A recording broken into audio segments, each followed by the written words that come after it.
Hi friends, welcome to K2V YouTube channel.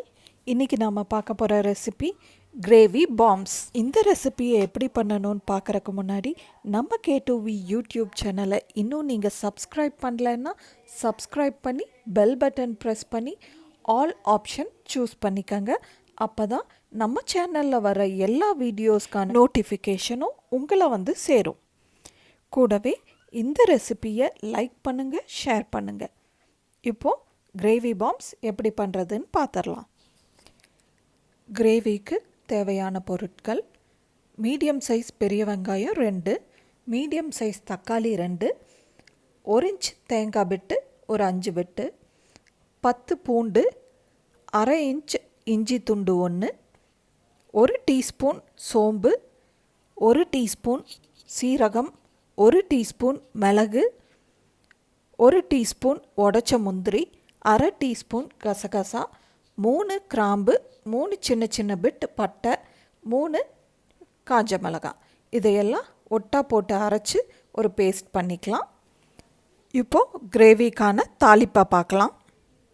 ஒரு கடாயில் தேவையான அளவு குக்கிங் ஆயில் ஆட் பண்ணிவிட்டு எண்ணெய் நல்லா சூடானதும் 1/2 டீஸ்பூன் கடுகு தாளிச்சுக்கலாம். கடுகு நல்லா பொரிஞ்சதும் சிக்கன் பீசஸை இதோட ஆட் பண்ணிடலாம். எப்போவுமே சிக்கன் பீஸ் போட்டதும் கிளறி விட வேண்டாம். அப்படி கிளறினா சிக்கன் பீசஸ் வந்து அந்த கடாயில் ஒட்டிடும். ஒரு 2-3 நிமிஷம் அப்படியே ரெஸ்ட்டில் விட்டுட்டு அப்புறம் கிளறினா சிக்கன் பீசஸ் சட்டியில் ஒட்டாமல் வரும். 1/2 kg சிக்கன் கொத்துக்கறியில் வந்த மீதி போன் பீசஸ் தான் இது. இந்த போன் பீசஸை வச்சு கிரேவி ரெடி பண்ணிக்கலாம். இப்போது கிரேவி பேஸ்ட்டை இதோட ஆட் பண்ணிடலாம். இதுக்கு தேவையான அளவு தண்ணியும் இப்போவே ஆட் பண்ணிக்கலாம். அடுத்ததாக 3/4 டீஸ்பூன் மஞ்சத்தூளும் இந்த டிஷ்ஷுக்கு தேவையான அளவு உப்பையும் ஆட் பண்ணிடலாம். இது எல்லாத்தையும் நல்லா கலந்து விட்டு ஒரு 10 நிமிஷம் மூடி வச்சு வேக விடணும். 10 நிமிஷம் ஆனதுக்கப்புறம் ஃபைனலாக ட்ரைட் மேத்தி லீவ்ஸ் ஆட் பண்ணி ஸ்டவ்வை ஆஃப் பண்ணிடலாம். இப்போது கிரேவி ரெடி. அடுத்ததாக கிரேவி பாம்ஸுக்கு தேவையான நடுவால ஸ்டஃபிங்கை ரெடி பண்ணிடலாம். அதுக்கு ஒரு பிளேட்டில் 2 டீஸ்பூன் அளவுக்கு ரா சிக்கன் கொத்துக்கறியை ஸ்ப்ரெட் பண்ணி விட்டுக்கலாம். இந்த சிக்கன் பீசஸ் மேலேயே நல்லா கொதிக்க இருக்கிற கிரேவியை ஆட் பண்ணிக்கலாம். கிரேவியில் இருக்கிற சிக்கன் பீசஸ் இதோட போட வேண்டாம், வெறும் கிரேவியை மட்டும் ஊற்றினா போதும். இந்த கிரேவியோட சூட்லேயே கொத்துக்கறி பாதி வெந்துடும். பாம்ஸை திரும்ப ஆயிலில் ஃப்ரை பண்ணும்போது இந்த கொத்துக்கறி ஃபுல்லாகவே வெந்துடும். இந்த பிளேட்டில் ஊற்றின கிரேவி ரூம் டெம்பரேச்சர் வர வரைக்கும் ரெஸ்ட்டில் வச்சுருங்க. இந்த கிரேவி ரூம் டெம்பரேச்சருக்கு வந்ததுக்கப்புறம் நல்லா ஹார்ட் ஆகிற வரைக்கும் ஃப்ரீசரில் வச்சு எடுத்துக்கோங்க. அடுத்ததாக கிரேவி பாம்ஸுக்கு தேவையான அவுட்டர் லேயரை ரெடி பண்ணிடலாம்.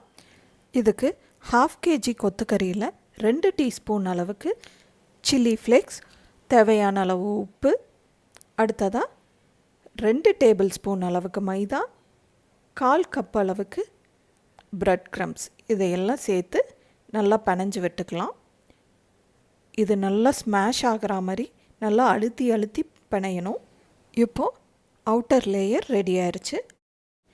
அடுத்ததாக ஃப்ரீஸ் பண்ண கிரேவி ஸ்டஃபிங்கை ஒவ்வொரு இன்ச்சு கேப் விட்டு பாக்ஸாக வெட்டி எடுத்துக்கலாம். அடுத்ததாக அவுட்டர் கிரேவி லேயரை ஒரு கப் மாதிரி பண்ணிவிட்டு ஃப்ரீஸ் பண்ணி ஒவ்வொரு இன்ச்சாக கட் பண்ண கிரேவி ஸ்டஃபிங்கை நடுவால் வச்சு பால்ஸாக செஞ்சு வச்சுக்கலாம். நாம் செய்ய போகிற இந்த கிரேவி பாம்ஸை ஈவினிங் ஸ்நாக்காகவும் யூஸ் பண்ணலாம், இல்லைன்னா கிரேவிக்குள்ளே போட்டு உருண்டை குழம்பாகவும் இதை சப்பாத்தியோடையும் ரைஸோடையும் எடுத்துக்கலாம். ரெண்டுமே சூப்பராக இருக்குங்க. இப்போது பாம்ஸ் ரெடி ஆயிடுச்சு.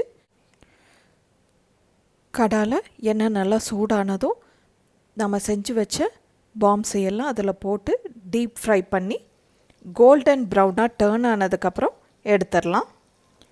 இப்போ இதை சர்விங் பிளேட்டுக்கு மாற்றி டேஸ்ட் பண்ணி பார்க்கலாம். Wow, yummy! ஸோ ஃப்ரெண்ட்ஸ், இந்த ரெசிபியை நீங்களும் உங்கள் வீட்டில் ட்ரை பண்ணி பாருங்கள். இந்த ரெசிபி எப்படி இருந்ததுன்னு எனக்கு கமெண்ட் செஷனில் கமெண்ட் பண்ணுங்கள். கூடவே do not forget to subscribe, press the bell button, share the video, like the video. Okay, bye friends.